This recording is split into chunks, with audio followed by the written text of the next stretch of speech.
Lesson 31. We start with a major new subject. It's the last major subject of the course that will run until the last class, basically. It's we call it the philosophy of the Kleshas, and it is based on the second chapter of the Yoga Sutras of Patanjali. Like the Hatha Yoga Pradipika, the Sutras of Patanjali exist out of 4 chapters. It has a very systematic build-up. But the Hatha Yoga Pradipika is a very practical book that gives clear-cut exercises if you can read between the lines, understanding the symbolical language. The Yoga Sutras of Patanjali is more philosophical. It goes a lot deeper, and it's the foundation of the entire. It builds upon the Hatha Yoga Pradipika. It looks like the Yoga Sutras of Patanjali were written 23 centuries ago, approximately. If you only have the Yoga Sutras of Patanjali, it's very difficult to extract practical exercises from that book. And the Hatha Yoga Pradipika, in that sense, forms a bridge and may have been written later to help establish a practical framework to achieve Raja Yoga. In the first chapter, Patanjali explains what yoga is, and he doesn't say yoga is asana or meditation. He says yoga is about becoming conscious of your subconsciousness. And you understand by now that that is done by fueling the crown chakra. In chapter 2, he introduces Kriya Yoga, which I explained before. Kriya is derived from the stem word kr, and it means do. In the case of karma, which also derives from the stem word kr, karma means the result of doing, or the effect of doing. Because anytime you do something, there is a movement of energy that will cause waves, that will reflect back on you. That is karma. Kriya means doing, but doing in a typical way, in a conscious way, mindfulness. And the reason for Patanjali to introduce conscious doing is to end the vicious cycle of misery. Because Kriya Yoga, the title is Kriya Yoga, the philosophy of the Kleshas. Kleshas is dealing with misery. Kleshas is describing all the misery that categories of misery that we can experience in life. And the underlying foundation of all Eastern philosophy, Hinduism, Buddhism, yoga, is the established fact that people are suffering in life. Life is a valley of tears. And I mentioned before, I'm pretty sure, that in many religions this idea, this concept exists, but is approached in a very fatalistic way, in a passive way, where practitioners of the spiritual practice or religious practice say, well, life is a valley of tears. That is what the Holy Book says. So I'll just have to suffer. That's what God intends us to do. Life is about suffering, so let's give it some form or shape. Yoga says no. Patanjali says no. There is a reason why life is a valley of tears to humankind. If only we start doing things consciously, leading to consciousness of ourselves, our subconscious thought flows, but also understanding how we function we act and react on impulses towards or triggered by things that happen in our environment. And that is what causes misery. That is why, in hindsight, we always have regret, or say, I should have done it differently, or... So, Patanjali suggests, if you do yoga, leading to consciousness, it may not be easy, but if you do your best, you will considerably reduce your suffering. That is what the philosophy of the Kleshas is about. A Kriya Yoga is described on the next page. But let's first have a look at what Kleshas are.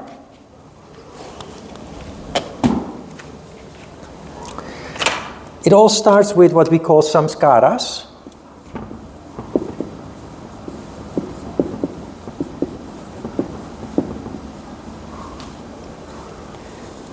Samskaras are literally impressions. But what are impressions? The way that we are conditioned, from the moment that we are born, we undergo all kinds of experiences that are unique to each person. So each person has unique samskaras. It is these samskaras that have built up all those years since we were born that determine how we act and react in the present. That is the reason why every person acts and reacts differently confronted with the same situation.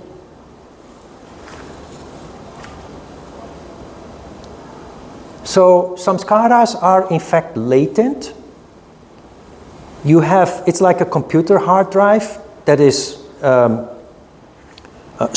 has stored a lot of data in it, lots of programs in it, but those programs are not active until you click something. Now, in a human being, the click is the things that happen around you. Something triggers a reaction in you that is an awakening of the samskara. And the reason why that is triggered in you but not in the other person is because you have a different past, you have a different history. Another person is triggered by something that doesn't trigger you. So we all have a unique set of programs downloaded into our hard drive that in certain circumstances is activated, but for the rest it's not bothering us, it's not an obstacle at all. That is the samskaras. The moment that is triggered, there is a whirl of energy or a vibration.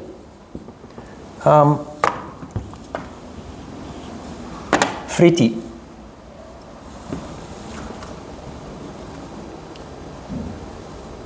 The vritti is my impulse, my reaction. Somebody swears at me and I punch that person on the nose. That something triggered in me because of that person's behavior. It is related to a past experience that calls up aggression, and I vent it out on that person. That is, of course, a very violent movement of energy, but that is the vritti. Another person in the same situation would maybe try to calm the situation down and go into a conversation with the person. But in my case, it triggers aggression, and I punch that person on the nose. That is a vritti. The vritti then leads to the klesha, the misery. I'm not in control of my impulses because I'm unaware of them. So whenever triggered, I will just act in an impulse. Because I function like that, I not only react to the things that happen in my environment, but the environment will react back to me. So now I have punched that person on the face, and that person kills me. Or or fights back and punches me back. That would not have happened if I had controlled my impulse. So, because I didn't control my impulse, I caused a wave of energy, in this case aggression, that then reflects back on me, and that is my misery, the klesha. Now I'm sitting at the emergency at the hospital, overthinking what just happened just a while ago, realizing that I should have controlled myself. I should not, because now I'm sitting here with the results of basically something that I triggered. Now the thing is that people do not have the consciousness to realize that what happens in their life, in the end, always starts with themselves. We have a tendency, whenever we undergo misery, to find blame. We want to blame other people because we do not realize it's something that we triggered ourselves. So Patanjali is saying, if you really want your misery to end, you have to overcome your ego. It is because of ego that we don't want or don't like to admit wrongdoing or failure, which is part of this process. So we need to just go beyond ego and pride and just look at the facts in an objective way and realize that whatever happened, it doesn't absolve the other person, the perpetrator, for their deeds, but that is not your concern. What is important is that you realize that it could have been avoided overall if you had controlled your impulse. That triggered the other person to behave bad.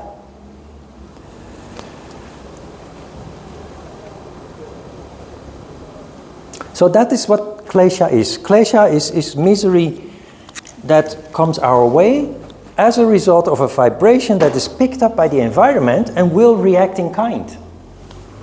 And it doesn't only work. I introduced this with an act of aggression leading to more aggression than being projected on me. But you know, there is this expression that says, "Who lives by the sword, dies by the sword." But it's also the other way around. An act of kindness is rewarded with acts of kindness by the environment. So if we find ourselves constantly being treated with aggression by other people, we can actually change that by starting to act kind ourselves first. And it's very easy to see that when we start acting with kindness, regardless of how we feel, that is the element of control. When we start acting with kindness, the environment will treat us back with kindness. That is simply the law of cause and effect, or action and reaction.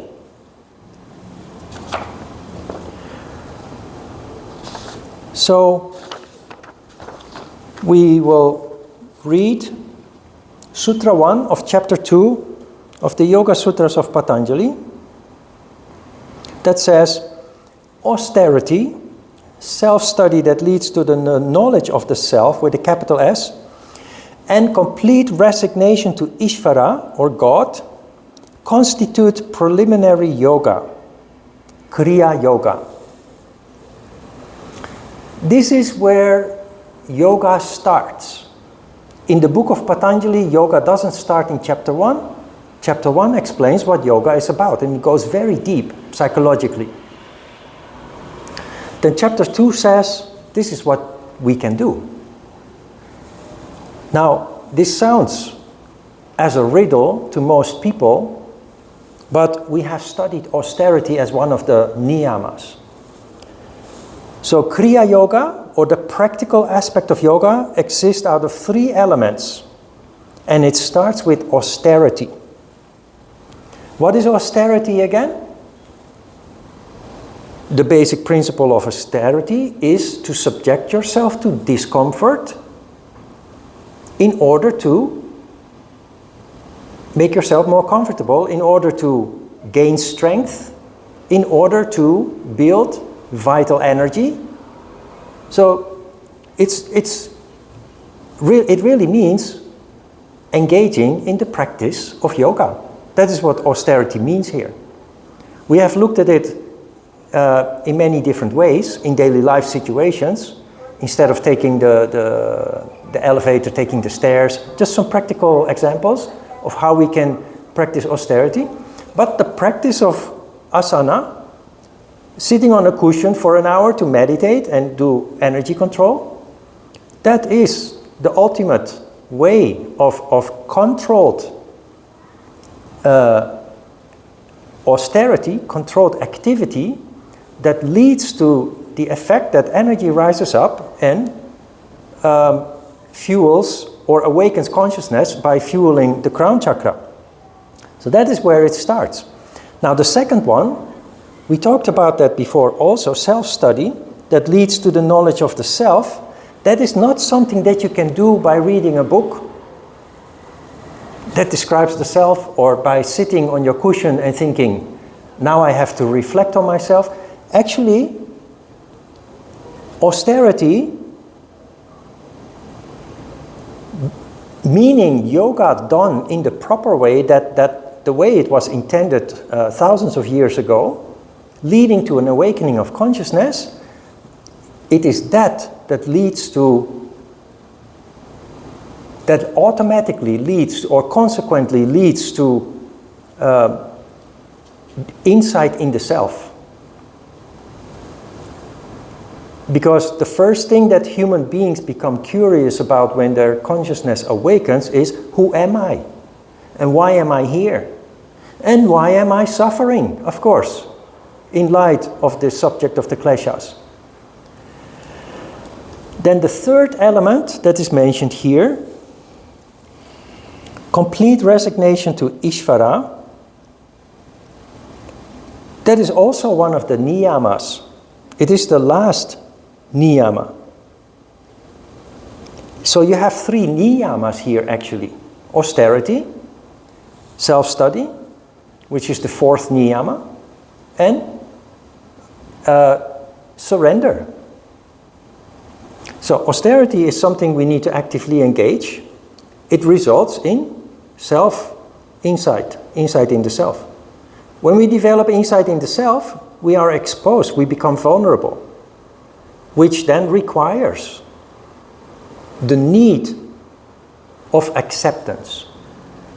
So if you read this not correctly, it sounds like a religion.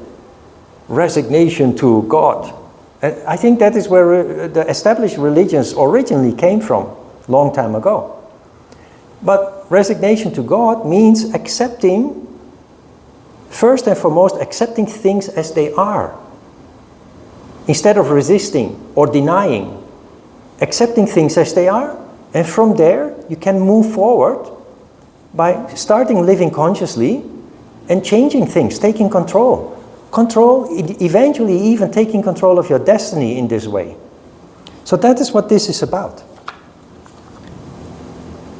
Austerity is doing yoga correctly, leading to knowledge of the self, which then requires resignation to Ishvara.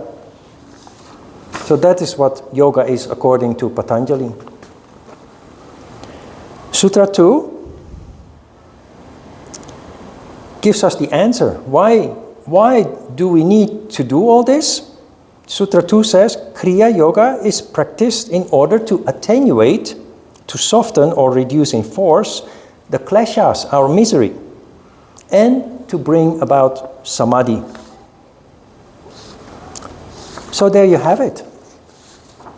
Yoga is not about dieting, about flexibility, about doing impressive, perfect postures. No, it's about reducing misery in our lives. And all the rest is just side effects. Maybe pleasant side effects that you start being in a better shape and feel more strength and vitality and etc. But that's not what yoga is about. Those are just side effects that have become the main thing for people who do not understand yoga, which is what you see being presented in most yoga studios, most yoga programs.